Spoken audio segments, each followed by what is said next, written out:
faut éviter de faire un débat comme au grain. Oh, on n'est pas au grain. Non, mais franchement, c'est tout comme. Tout. Parce que quand on fait un débat, on apprend. Le sujet dont nous allons parler est explosif. Vous devez m'écouter attentivement car cela changera votre façon de voir les choses. Kwasi Bredombi Soumaïla Traoré, porte-parole du PDCI-RDA et secrétaire exécutif en charge de la communication, rentré en Côte d'Ivoire après plusieurs mois d'absence, a été arrêté, mis en garde à vue et ensuite conduit en prison au pôle pénitentiaire d'Abidjan, jeudi 27 novembre. 18 chefs d'inculpation, dont actes terroristes et complot contre l'autorité de l'État. L'avocat du député, Maître Jean-Chrysostome Blessy, dénonce une violation de son immunité parlementaire. Ces faits sont très graves dans cette République. C'est une violation grave de l'état de droit, une violation grave du droit parlementaire, une violation grave, pas d'une loi ordinaire, non, pas d'une loi organique, non plus, mais d'une loi constitutionnelle. Comment peut-on, si l'on ne peut entendre un député au cours d'une session parlementaire sans que son immunité n'ait été levée, comment peut-on, plus grave, le garder à vue? C'est une dérive. C'est une dérive très grave. Soumaïla Bredombi Traoré, député à la législature sortante, s'est muré dans un silence pendant son audition et a fait valoir son immunité parlementaire. Mais le parquet a estimé une situation de flagrant délit, seul cas de figure dans lequel il n'est pas utile de lever son immunité. Roger Yuan, en tant que membre de la DCI, au cadre du parti et citoyen, comment vous interprétez cette affaire? Nous sommes un peu inquiets, parce que, vous l'avez dit, moi je suis citoyen. Si un député de la nation peut être interpellé aussi facilement, écroué à la MACA, devenu maintenant PPA, moi qui suis citoyen sans immunité, quel sera donc mon sort? C'est la question que nos concitoyens se posent en ce moment chez eux. On n'a pas le contenu du dossier. Nous savons que Soumaïla Bredombi est député de la nation, il est porte-parole d'un parti politique. Il était hors du pays. Il est rentré parce qu'il estime que le calme est revenu, parce que c'est un fils de la nation. Il a un rôle à jouer en Côte d'Ivoire. Les élections législatives, c'est pour dans quelques semaines. Il est candidat chez lui. Il doit donc battre campagne pour renouveler son mandat. Et c'est en ce moment-là qu'il est interpellé et écroué comme un citoyen lambda. À ce jour, la question que nous nous posons, que vaut encore l'immunité parlementaire en Côte d'Ivoire? On nous dira que c'est un cas de flagrant délit. On parle de terrorisme, on parle de trouble à l'ordre public, d'atteinte à la sécurité de l'État, des faits qui sont reprochés à tout citoyen qui, dans l'opposition ou dans la société civile, prend la parole pour donner son avis sur la gouvernance du pays. On a le sentiment qu'il y a une forte volonté, une ferme volonté de museler toutes les voix discordantes. C'est cela que nous condamnons déjà. Maintenant, on verra bien ce que la justice nous présentera officiellement dans le dossier, parce que nous voulons cette fois-ci savoir exactement ce qui est reproché à l'honorable Bredombi Soumaïla. Déjà, c'est ce que je voudrais dire. Docteur Kamena Arthur Yoboué, vous qui êtes sociologue du politique, quelle est la perception, comment l'opinion publique perçoit-elle cette affaire? D'abord, je note en termes de contexte, c'est que lorsque on se réfère au dernier Conseil national de sécurité qui a eu lieu le 13 novembre 2025, et lorsque j'ai parcouru les décisions du Conseil, il a été dit que instruction a été donnée au ministère de la Justice de prendre toutes les mesures, après avoir fait le bilan des élections, des casses, de prendre toutes les mesures pour situer les responsabilités dans les plus brefs délais. Donc je note que avant, puisqu'on parle de M. Bredombi, avant qu'il ne parte en exil, lorsqu'on regardait les vidéos, dans les discours qui étaient donnés, il se sentait menacé, selon les propos qu'il avait présentés. Donc c'est en réponse à cette menace-là, qu'il a décidé de s'exiler pour sa sécurité. Maintenant que les élections sont finies, qu'il est rentré dans le cadre de ses activités politiques, il a été arrêté et je constate qu'il y a 18 chefs d'accusation. Donc je partage le point de vue de mon co-débatteur dans la mesure où 18 chefs d'accusation, où il y a la question de l'acte terroriste, ça effraie pour le citoyen lambda qui n'est pas marqué par la question de l'immunité parlementaire. Parce qu'on nous parle de flagrant délit qui est la seule opportunité pour lever tout ce qui est décision parlementaire. Donc, pour moi, c'est une affaire qui renforce le sentiment d'acharnement au sein de, je ne dirais pas de la gauche, mais de l'opposition. Donc, dans le sentiment partagé, c'est comme s'il y a une justice qui exécute un certain nombre de décisions, mais qui n'est pas forcément en faveur de l'ensemble de la population. L'autre constat que je fais, c'est le silence total de l'ensemble des députés. Je constate que ce n'est pas la première fois que les députés sont arrêtés. Quand je jette un regard panoramique sur l'ensemble des régimes, il y a des députés en exercice qui ont été arrêtés. Et lorsque souvent ça ne touche pas les positions directes, quand il n'y a pas de positions directes, souvent quand ils sont au sein du pouvoir, ils ne se prononcent pas. C'est lorsqu'ils sont dans l'opposition qu'ils estiment que c'est à un moment donné des questions qui violent leurs droits. Donc c'est une réflexion sur l'ensemble des députés. Un des corps a été touché, un des membres a été touché. Quelle est la position des députés vis-à-vis de leur confrère qui a été écroué? Donc moi, c'est la préoccupation que je soulève. Éric Bayala, comment vous réagissez d'emblée? Oui, ce que je veux dire d'abord, c'est que la situation de l'immunité parlementaire en Côte d'Ivoire n'est pas absolue. Il y a également le fait que ça doit pouvoir supporter le cas de flagrant délit pour qu'un député soit mis à l'arrêt sans toutefois passer par l'Assemblée nationale ou par le bureau de l'Assemblée nationale. Mais quand on regarde un peu les faits qui sont reprochés à l'honorable Doumou Mbia, terrorisme, appel à l'insurrection, incitation à la haine, xénophobie, incendie volontaire, atteinte à l'État, atteinte à la sécurité et puis trouble à l'ordre public. Et le parquet estime que ce sont des faits qui sont non seulement sérieuses et urgentes, et donc il fallait procéder immédiatement à son arrestation. Mais parce que le flagrant délit aussi, on a tendance à croire que c'est lorsque on commet l'acte et qu'on vous prend sur les faits, on dit forcément qu'il y a flagrant délit. Mais en même temps, il peut, dans une autre forme, que juste après les faits commis, quand on constate que les faits ont été commis, c'est-à-dire, vous venez de faire, vous avez volé, et puis après, on vous trouve quelque part, la foule, comme l'un disait, en train de voler, on vous prend. On ne vous a pas pris en train de commettre les faits, mais comme c'est juste pour un État voisin, vous pouvez être considéré, c'est considéré comme un cas de flagrant délit. Dans le cas de l'honorable Bredoumi Mbia, l'appel qu'il a lancé... On a dit Bredoumi Mbia. Soumaïla, pardon. Soumaïla. Bredoumi Soumaïla. Et donc, les différents appels à l'insurrection, incendie volontaire, ce sont des faits qui ont été constatés. Aussi bien ceux qui les ont appliqués sur le terrain ont été pris, mais lui également qui a instigé ces activités-là, sa responsabilité pénale est engagée. Et donc, le parquet estime que cela nécessite un cas de flagrant délit, d'où son arrestation. André Couillon. Merci bien, Ali. Les fonctions d'un État de droit sont, un, de protéger les citoyens, l'ensemble de la population contre les menaces externes, de protéger les citoyens d'eux-mêmes, de protéger les citoyens, les gouvernants des citoyens afin d'éviter les coups d'État, les insurrections. C'est aussi de protéger les citoyens des gouvernants et de protéger les gouvernants d'autres gouvernants. Je vais prendre la chute de mon propos en vue d'illustrer la question de l'immunité. L'immunité est un dispositif juridique constitutionnellement consacré, permettant donc aux parlementaires, députés et sénateurs de pouvoir exercer leurs fonctions sans craindre la pression ou des dérives ou des abus qui pourraient être le fait du pouvoir exécutif ou du pouvoir judiciaire. Sauf que ce dispositif juridique-là, il connaît des modèlements. Pourquoi? Parce que deux régimes coupent dans la conception même de l'immunité parlementaire.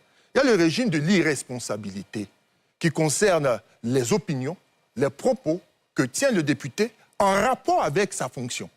Or, il faut bien rappeler la fonction du député. Sa fonction est de voter la loi, de consentir l'impôt, de pouvoir contrôler l'action gouvernementale, de pouvoir évaluer les politiques publiques et d'assurer la représentation nationale. Voici ce qui lui est demandé en tant que député. Donc, tant qu'il fait ceci, Ses opinions sont protégées, il est couvert par cette immunité-là, et donc par cette irresponsabilité absolue. L'immunité est donc absolue.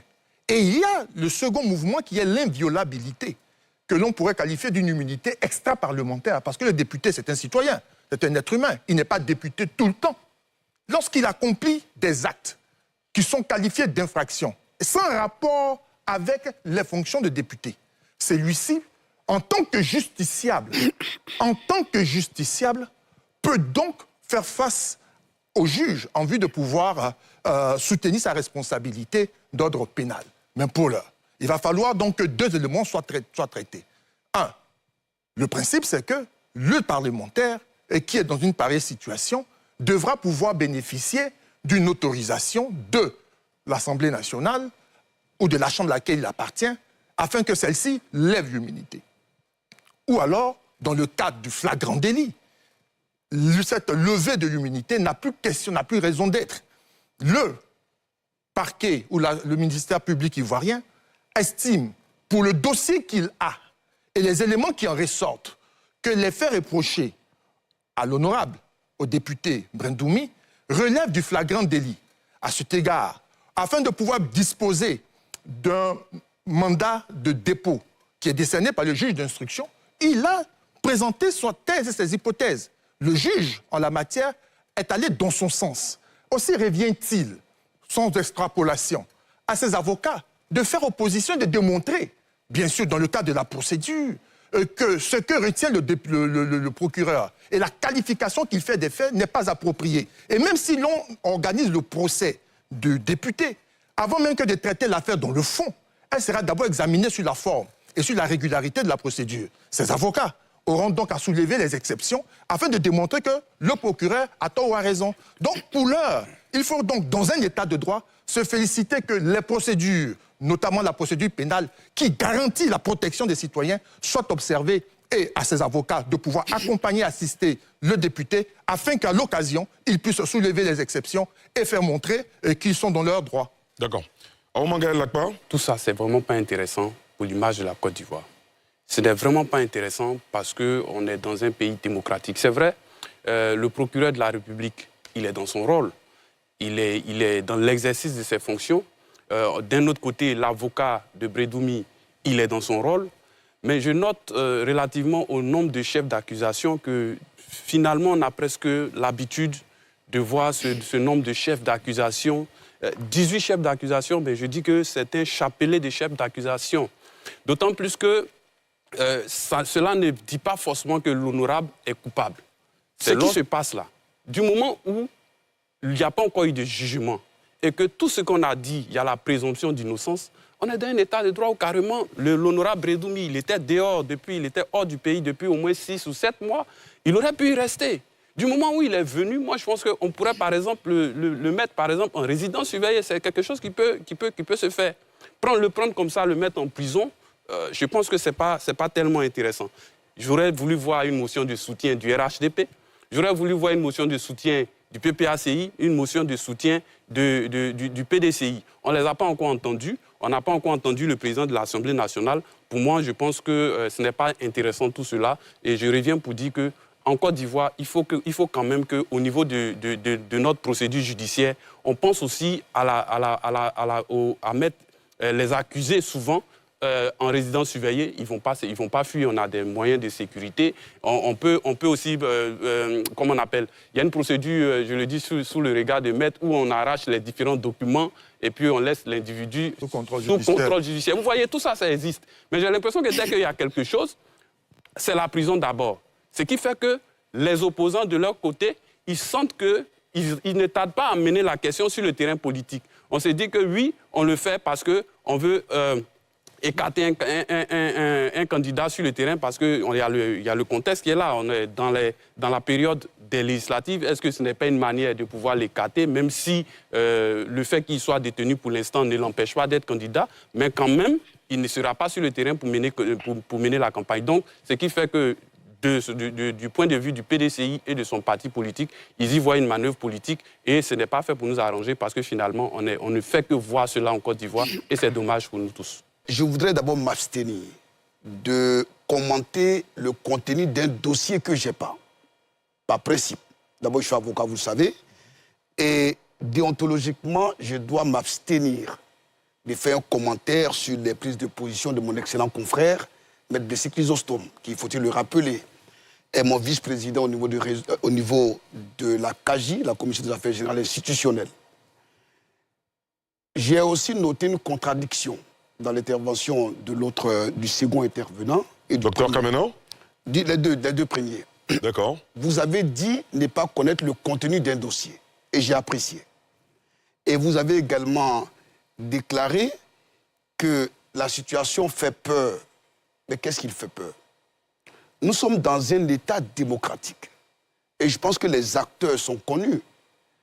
Je me félicite que M. Bredoumi Soumaïla fasse l'objet de poursuites pénales en lieu et place du cimetière ou de la morgue.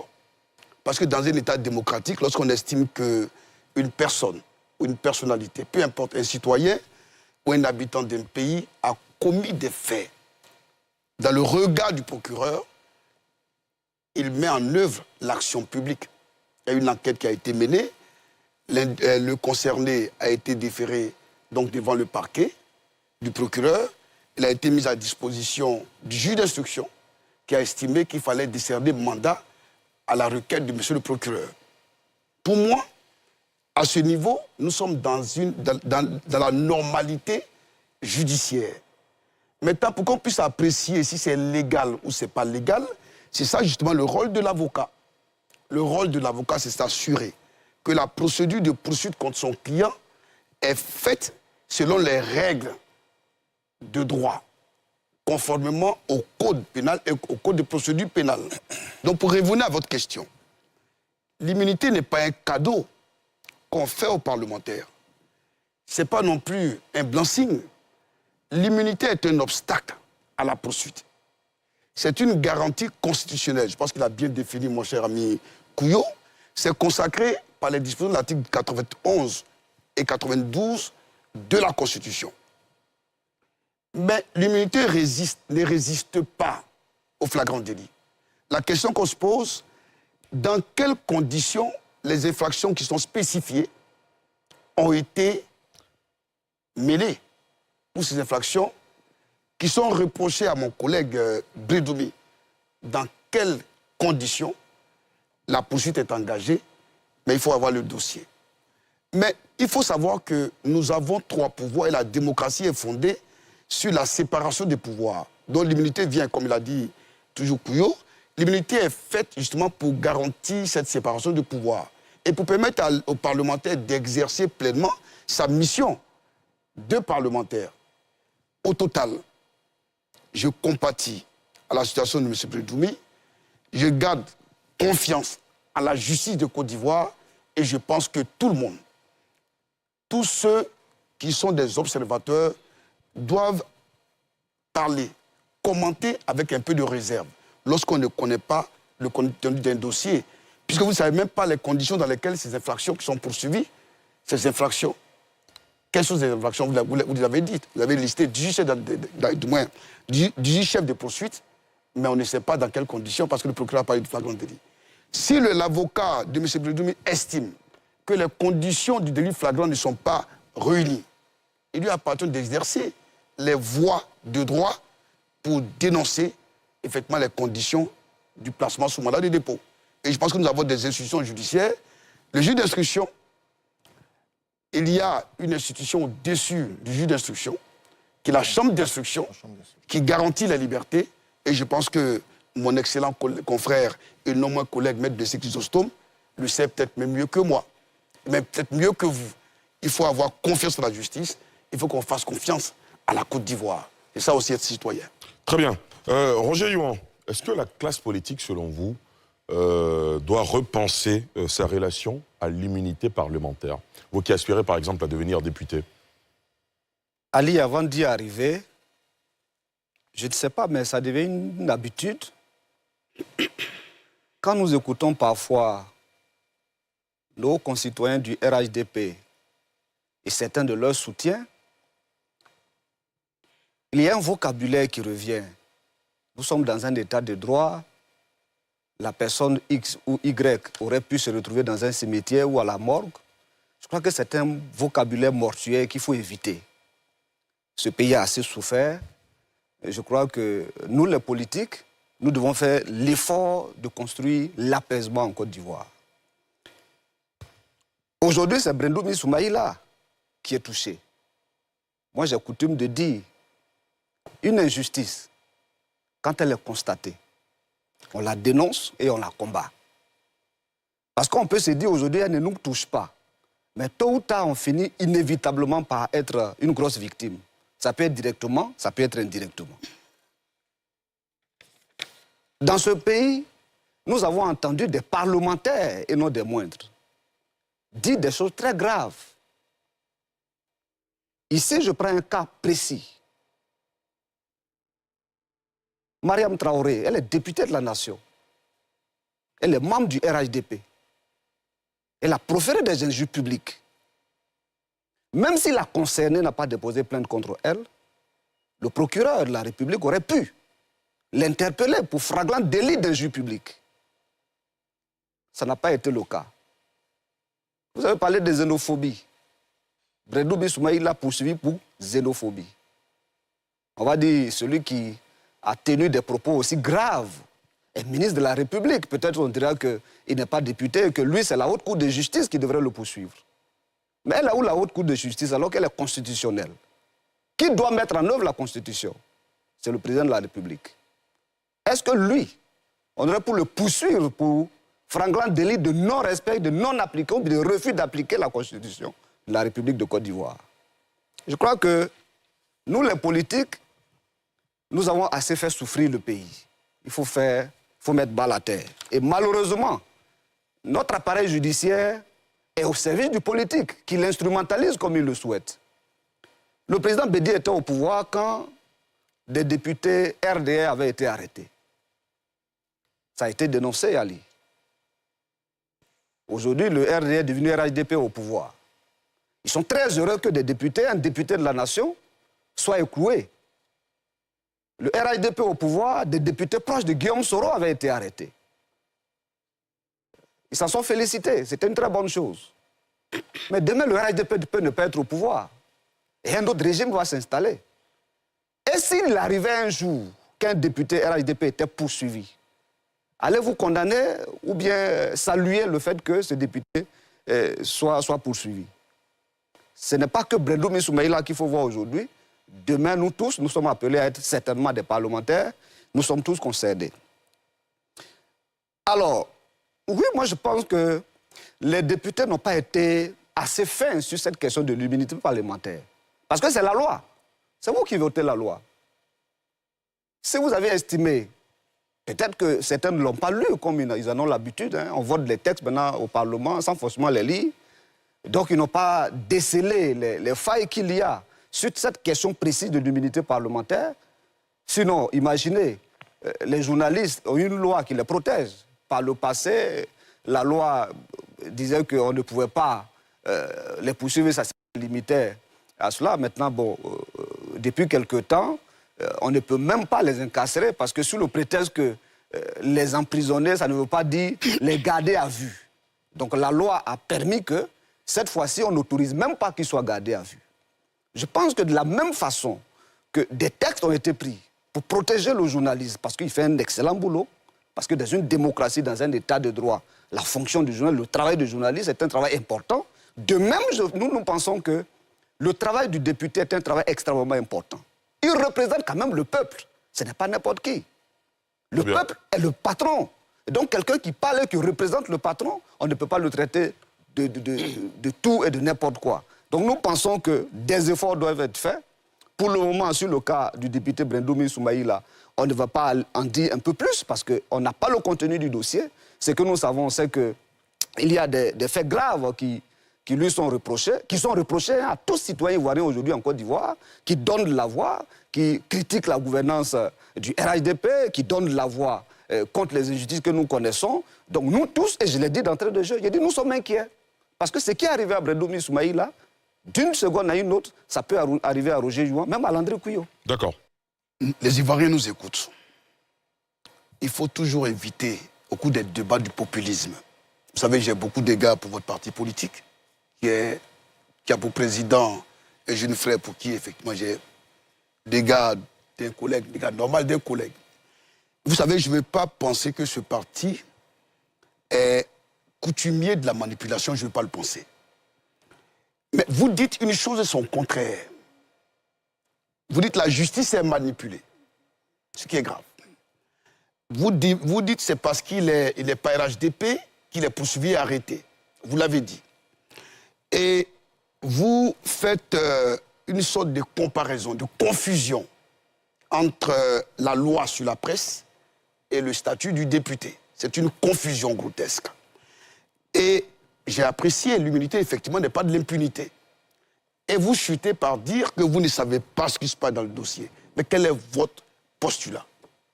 Je peux vous répondre, hein, si vous le souhaitez. Laisse-moi finir. OK. Soyez patient. Quel est votre postulat? Sur un cas d'espèce, l'honorable Bledoumi Soumaïla est interpellé, il fait l'objet effectivement de poursuites pénales. Nous n'avons pas le contenu du dossier. Et sur cet exemple, sur lequel vous n'avez pas d'éléments, vous jugez un appareil judiciaire. Pour moi, c'est incohérent. Deuxièmement, vous faites une confusion entre la loi sur la presse, mais c'est des infractions des presses qui sont commises dans le cadre de l'exercice de l'activité de presse. On vous l'a dit qu'il y a l'irresponsabilité lorsque le député commet tout fait, ou du moins tout fait qui peut être reproché à l'occasion de ses opinions, dans le cadre de ses opinions, il ne peut pas être poursuivi. Il vous a expliqué qu'il y a l'inviolabilité. Ce sont des activités extra-parlementaires. Mais il faut le savoir, il faut s'informer. Mais au demeurant, il faut le dire pour net, la Côte d'Ivoire a 3 pouvoirs. Il y a le pouvoir législatif, le pouvoir exécutif, le pouvoir judiciaire. Le pouvoir judiciaire est dans son rôle. Et les voies de recours existent. Vous me faites la morale pour dire effectivement qu'il faut éviter des propos mortifères ou mortuaires. Mais vous trompez. C'est l'histoire de la Côte d'Ivoire. J'ai dit la démocratie voudrait que lorsqu'un citoyen est suspecté d'avoir commis une infraction, les voies de droit doivent être empruntées. Ne pas le faire, tel que nous avons assisté en Côte d'Ivoire ici, je pense qu'il faut applaudir ce qui se passe pour la simple et bonne raison qu'on ne trouve pas de cadavres au coin de la rue. Le dire, ce n'est pas effectivement utiliser des propos hors cadre. Mais je pense que Ali Darasouba, ce que je voudrais dire aux Ivoiriens, parce qu'ils nous écoutent et nous entendent, les Ivoiriens doivent garder leur sérénité. Ce qui doit nous inquiéter, c'est plutôt les 18 chefs d'accusation, les 18 chefs de poursuite. Parce qu'un collègue député qui est poursuivi pour avoir commis des graves faits infractionnels, notamment des actes de terrorisme, c'est ce qui m'inquiète. Je suis inquiet de savoir, mais comment un député a pu faire ça? Je veux savoir, est-ce qu'il a fait? Il laisse effectivement le doute à son avantage, en espérant que le procès va se tenir assez rapidement. Nous devons tous appeler à un procès équitable. Et je n'ai pas de raison de croire que le procès ne sera pas équitable, parce qu'il bénéficie des garanties. Il a un avocat. Ne vous inquiétez pas, vous allez réagir. Il a un avocat qui n'a pas été empêché d'exercer les voies de droit. Moi, avocat, mon client est poursuivi, placé sous mandat de dépôt. Si j'estime que la qualification de droit juridique que le procureur a usité et que le juge d'instruction, en lui plaçant sous mandat de dépôt, a accepté de l'inculper, du moins de mener l'enquête, l'information, je vais saisir la chambre d'instruction. Ça, c'est la loi qui le dit. Mais je pense qu'il faut avoir confiance à M. Bessi, il faut avoir confiance dans la justice de Côte d'Ivoire, et je n'ai pas de raison d'en douter. Merci beaucoup. Vous et moi, personne d'entre nous sur ce plateau n'a l'exhaustivité des éléments et des informations ressortant du dossier. Mais en tout état de cause, on est assuré en tant que citoyen. On ne peut pas avoir peur, ou bien au contraire. On a peur lorsqu'on est dans un état où l'appareil judiciaire ne vous garantit aucune protection. Mais la procédure, là, la procédure en matière judiciaire, elle est faite non pas contre le justiciable, mais pour le justiciable. Principe de droit. Et il est donc donné aux justiciables, donc aux mises en cause, de disposer d'un conseil d'un avocat qui relève toutes les insuffisances et les difformités de la procédure, les soulever et, in fine, les proposer au juge de siège afin que celui-ci puisse apprécier. Moi, en tant que citoyen, et de très nombreux Ivoiriens n'ont pas peur. Bien au contraire, dans un état de droit, lorsqu'on vous garantit un procès transparent avec une procédure pareille, à ce moment-là, on peut se dire que je peux défendre ma position régulièrement devant le juge et surtout pouvoir m'en sortir vainqueur. Et c'est ça qu'il est question. Un état de droit ne donne pas la possibilité à des personnes, du fait de leur position, de pouvoir bénéficier d'une immunité. Non, ils sont des citoyens comme tout autre, sauf que du fait de leur fonction, il leur est accordé un peu plus de protection. Mais cette protection ne peut pas être absolue, sinon nous serons en contradiction avec nous-mêmes, qui recherchons l'égalité entre nous, la justice et la transparence. Très bien. Je voulais juste souligner que dans cette grande Côte d'Ivoire que le RHDP construit et que nous adhérons tous. Pas tous. Ah, merci. Oui, puisque c'est une grande Côte d'Ivoire. Une grande Côte d'Ivoire, mais pas toutes les méthodes qui sont utilisées dans la construction de cette grande Côte d'Ivoire. Dans cette grande Côte d'Ivoire. Bon, on va laisser Dr Gamenin développer son point de vue. On n'est pas obligé d'être d'accord avec lui, mais bon, on a le devoir d'écouter quand il parle. Allez-y. Dans le sens du processus de construction d'une nation. À laquelle je suis d'accord. Ok, voilà, donc vous adhérez. Dites-vous. Nous adhérons tous. Bon, docteur Kamena, allez-y. Au moins, vous vous êtes entendu. Non, lui, il est d'accord. Oui, bien sûr. Vous êtes entendu sur le principe. Donc je souligne que dans ce processus-là, la contradiction est importante. Donc, le fait de rappeler que c'est un état de droit et que si on n'est pas d'accord que la possibilité d'aller au cimetière, pour moi, ce n'est pas bien posé. Ce n'est pas opportun. Ah bon? Bien sûr, puisque dites que nous sommes dans un état de droit et que si on n'est pas d'accord, comme dans le passé, on a trouvé des cadavres, nous sommes dans un processus de construction d'une nation. Il y a des faits qui, pour moi, qui n'ont pas été à l'image de la valorisation de la nation. Donc, rappeler ces faits, les jeter sur les gouvernants précédents... C'est notre héritage politique. C'est notre héritage politique. Ne parlez pas à la fois, s'il vous plaît. Ça participe de quoi? Ça participe de quoi? C'est pourquoi j'ai parlé de grande Côte d'Ivoire. C'est-à-dire qu'on apprend de nos erreurs pour améliorer. Maître Meïté, quand j'étais en train de dire tout à l'heure, mon ami brillant avocat reconnu, quand je parlais tout à l'heure, je n'ai pas dit que l'Assemblée nationale était un syndicat qui sortait tout de suite. Je faisais juste allusion au soutien, en fait. Un devoir de solidarité, peut-être? Voilà, de solidarité. Et lui-même, ici, il a déjà marqué sa solidarité. C'est déjà à prendre sur le côté positif. Bon, soutien, compassion, tout dépend de la position dans laquelle on se retrouve. Bon, d'accord. Mais en même temps... Disons la compassion. Voilà. Allez-y. Bon, donc, dans ce sens-là, c'est ce que je voulais ajouter. Et il a chuté, bon, il n'a pas chuté, mais il a reconnu, parce qu'aujourd'hui, on parle de flagrant délit. Le procureur de la République, il est dans son rôle. Il fait son travail, il a sorti les différents chefs d'accusation, il les sort en fonction des enquêtes et de ce qu'il a pu avoir dans son dossier. Il est dans son rôle. Mais Maître Blessy aussi est dans son rôle. Et moi, je me tiens à ce que Maître Blessy a dit. Et dans ma position d'analyste, il le dit, vous voyez comme il est presque ahuri de la situation. Il dit que la procédure n'a pas été respectée. Quand le juge, parce que c'est lui qui est finalement au-dessus de tout, décide de le maintenir en détention. Mais c'est pour cela qu'on propose, pour dire que, comme on n'a pas encore fait le procès, vu qu'il s'agit d'un député et ce n'est pas n'importe qui pour la nation, qu'il soit de l'opposition, qu'il soit du pouvoir, le traitement doit être revu. Un honorable, un maire, un ministre peut être interpellé justement, mais je peux dire, s'il commet un délit, on peut le juger pour cela, mais tout de suite le garder en détention, ça dégrade même l'image. À supposer qu'il est retenu et puis qu'il parte au procès et qu'il remporte son procès. Qu'est-ce qui va se passer? Il y a son image qui a été dégradée dans l'affaire.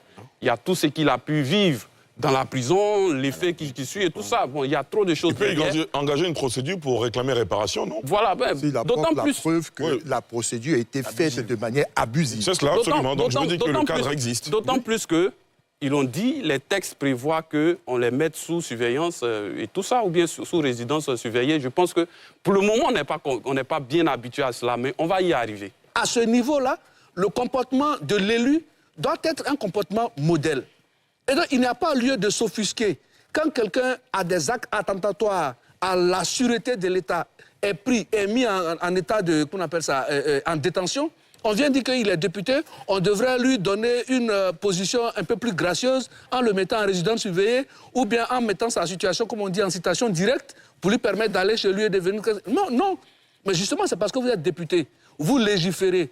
Vous connaissez mieux les lois que n'importe quel citoyen qu'il vous appartient d'être rigoureux envers vous-même. Et donc, quand vous portez atteinte à ces principes même de défenseur de la loi ou bien de celui qui prend les lois à l'Assemblée nationale, mais ne vous étonnez pas qu'à contrario, la loi puisse s'appliquer à vous. Quand on est politique, nous ne sommes pas exempts de poursuite. Ou bien ça ne fait pas de nous un autre citoyen parce qu'on est politique. Parce qu'on est politique, on doit respecter la loi.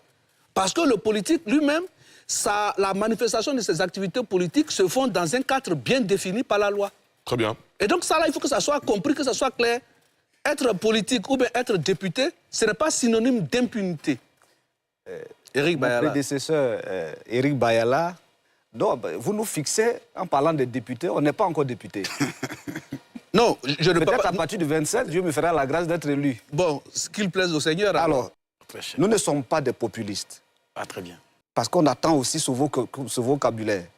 Quand on dit quelque chose qui ne vous plaît pas forcément, ou quand on exprime une opinion contraire, ou qu'on est en désaccord avec vous sur un sujet, vous brandissez le populisme. Le RDR était à l'opposition, a critiqué la gouvernance des pouvoirs qui l'ont précédé, avant que, à partir de 2011, le RDR, RHDP, soit au pouvoir. Est-ce que toutes les dénonciations, toutes les critiques formulées sur la gouvernance des pouvoirs passés, est-ce qu'on vous a traité de populiste? Je ne le crois pas. Dire que telle chose n'est pas bien faite et qu'on peut l'améliorer en faisant ceci ou en faisant cela, ce n'est pas du populisme. Mais nous, on aurait pu aussi vous traiter de populophobes. Parce que dans la gouvernance, il y a des actes qui sont posés, qui sont contraires à la volonté populaire ou qui sont contre les intérêts des populations. On aurait pu vous traiter de populophobe. Donc ce vocabulaire, à côté du vocabulaire mortuaire que j'ai déjà dénoncé, nous pensons aussi qu'il faut faire l'effort de ne pas aussi être un habitué de ce vocabulaire-là. La dernière chose. Non, nous pensons que des efforts peuvent être faits. Bredoumi Soumaïla, je ne pense pas qu'il n'ait pas pu fournir des garanties suffisantes de représentation. Dans l'expression de solidarité parlementaire que vous avez exprimée tout à l'heure. Compassion. De compassion. Nous voulons compter sur vous. Comptez sur le groupe parlementaire HDP pour que, en accord avec vos autres frères du PPACI et du PDCI-RDA, pour que le plaidoyer soit fait afin que le citoyen Bredoumi Soumaïla retrouve d'abord sa famille. La procédure peut se faire. Mais il faut permettre aujourd'hui d'aller à l'apaisement. ADCI est un mouvement jeune qui veut vraiment faire la politique autrement. Nous ne voulons plus que ce pays soit embrasé, nous ne voulons plus de conflit. Il est possible d'exercer l'action politique dans le respect de la vie et dans le respect de l'autre. C'est cela notre position. Très bien. Allez, merci beaucoup. Juste, rapidement, allez-y. Rapidement. Alors, j'ai dit toujours que vous faites les confusions. Vous savez, le principe, ça c'est légal, le principe c'est la liberté. La détention n'est qu'une exception, il faut le savoir. Le juge ne met en œuvre sa mesure de détention que pour des raisons objectives. Premièrement, il faut garantir la représentation de la personne qui est poursuivie. Deuxièmement, il faut que sa liberté ne puisse pas préjudicier à l'enquête. Mais vous ne connaissez pas les éléments d'un dossier. D'où vient-il que vous pouvez présumer, subodorer que le fait de détenir cette personne soit illégal? Pour apprécier un dossier, il faut le connaître. C'est ce que je vous dis. Toute autre interprétation n'est que du populisme. C'est ce que je dis. Deuxièmement, il n'y a pas eu de traque à Soumaïla Bredoumi. Mais pourquoi vous ne pouvez pas vous offusquer un instant sur la gravité des infractions dont il est soupçonné avoir commis? Voici la réalité. Nous sommes dans un état de droit. Le téléspectateur, il a fait une observation, il a fait une proposition, mais pour moi, en dépit de l'élection présidentielle qui s'est déroulée comme vous l'avez indiqué, mais j'ai beaucoup de clients en tant qu'avocats qui ont été arrêtés. Il y a des gens qui ont été arrêtés pour des infractions. Mais pourquoi eux et pourquoi pas nous-mêmes les députés? Notre devoir, et c'est dans notre hymne national, notre devoir est d'être un modèle pour chaque citoyen, encore plus aux élus que nous sommes. Mais toutefois, ces propos, je ne veux pas préjudicier à ce qu'il est reproché à mon collègue. J'ai dit, je ne connais pas le dossier. Moi, j'ai confiance en la justice de mon pays.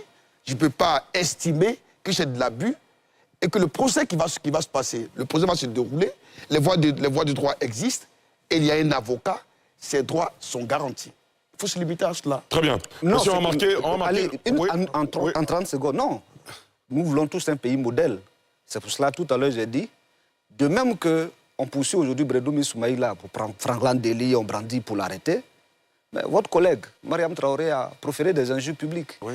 Où en sommes-nous? Je réponds rapidement. Décidément, on non, va ça, pas non, ça, je réponds rapidement. Je réponds allez-y rapidement. Vous savez, Répondre rapidement, on va en connaître finir. la Hein. loi. La poursuite, Oui, le procureur, c'est l'autorité de poursuite. ok. Dans la loi que vous devez effectivement apprendre à connaître, il bénéficie de l'opportunité d'une poursuite. Ok. Sinon, vous-même, si on doit vous regarder, on doit vous mettre effectivement à la loupe, il y a des façons que vous commettez souvent. Ok. Des façons que vous commettez. Vous passez au feu rouge, souvent ça vous arrive. Pas pour autant, ne faites pas que la police vous recherche. Il y a l'opportunité de la poursuite. Très bien. Le procureur, c'est son droit. Donc, Merci beaucoup, Maître Maïté. pris ses dents pour les brosser. Non, ça, c'est pas... Non, ce n'est pas... Roger Yuan, merci beaucoup. Ce n'est pas... Maître non. Maïté. Il faut préciser. Vous savez, élevons le niveau du débat. Il faut éviter de faire un débat comme au grain. Oh, on n'est pas au grain. Non, mais franchement, c'est Non, tout pas du comme... tout. Parce que quand on fait un débat, on apprend.